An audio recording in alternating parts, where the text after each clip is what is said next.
As an intro, everything in this documentary was too easy for Luka. Did he actually do it?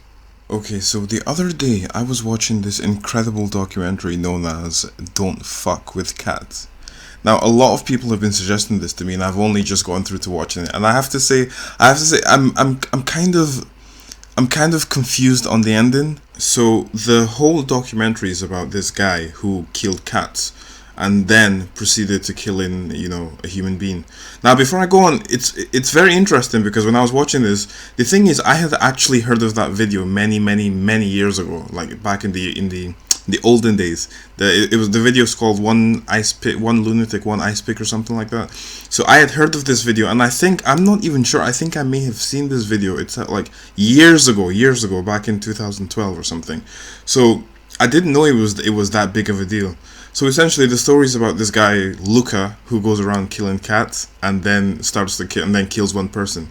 So the whole thing begins with this Facebook group searching for the guy who killed the cats, i.e. Luka.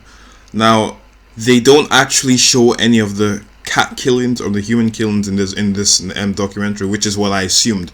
Because the way they hyped it up, they made it seem like they actually showed the videos of the killing, which in a way I would say is false advertisement. But again, I understand, some people might find that stuff to be too sensitive, which is completely understandable. So the Facebook groups begin to track this guy down. Just by they tracked him down just by the pictures and the stuff on his wall. Just things like, it was incredible how they managed to do this. But ultimately, they didn't actually achieve anything in the general case. So I was reading a structured review about this, and the Facebook group didn't actually achieve anything in direction to the actual case. Because all they found out was about the cat killings, and then they didn't even find everything they got was given to them. Even with the actual murder itself, he basically handed in the information to the police. They didn't actually accomplish, and I'm not sure if anyone has noticed this, but the Facebook group didn't actually accomplish anything, anything in the general line of the whole case, which is very interesting. Now, in the show, his mom is interviewed, which I think is a really good thing, to actually have the killer's mom, actually give her opinion on the topic. Now, she obviously, I would say she's in denial. I would say that she's in complete denial about the whole situation because of the things she said. Now, one thing I really want to touch on, because if you've seen this or if you've not seen it, he talks about this other person being the puppet master, and his mom talks about this too, this person called Manny. Now, at the end of the documentary, we realized that apparently Manny did not exist, and Manny was just a fake alias created by Luka.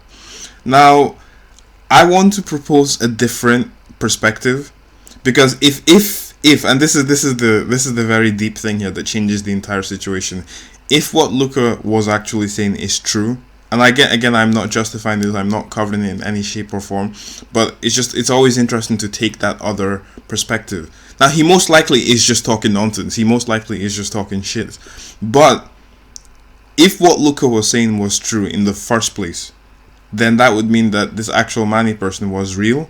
And if he was real, that would change the entire story. Like, for example, imagine if this guy was actually real and it wasn't just an alias. How would that change the entire situation? But again, it doesn't matter because, it's talking nonsense at the end of the day. But it is just a very interesting perspective. It's such a weird documentary though, because how everything was just structured was just very, very strange. So essentially, this Luka person we were dealing with is a lunatic, a straight up, I don't know if you'd call him a genius lunatic, but he knew what he was doing, if that is true at the end of the day. Like I keep saying, because you don't know the truth.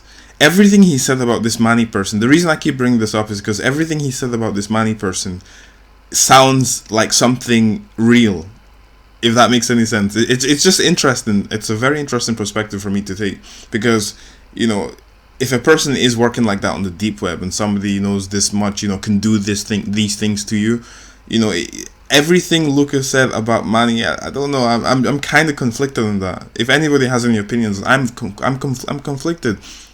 But overall, it was a really, really interesting documentary, and just how he did things. For example, he booked a hotel in one section, and then he had a backup hotel somewhere else.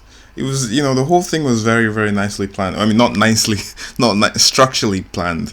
And it was very interesting how we watched. Again, everything just seems too easy. That's why this situation to me seems a bit weird. So you're telling me he got caught because he went into an internet cafe, not hiding his face, and went on a computer public. How stupid. No, think about it for a second. How it is very interesting. Everything was just too easy. And then people say he was doing it for the attention. I mean, everything in the whole. The one thing I just don't understand about this documentary was that everything was just too easy. The way the group found out about him was because they received a message telling them it was him. That's number one. The second thing was that the police received a message saying it was him. Right? That's number two. And then he gets caught because he goes into an internet cafe showing his face, goes onto a computer and looks himself up on the computer. That's like asking to be caught. Again, I'm not saying he didn't do it or anything like that. It's a very, very interesting perspective to take, and I want to know what other people think about it if you have seen it. It's very, very interesting. Anyway, thank you so much. If you enjoyed this video, subscribe and let me know what you think.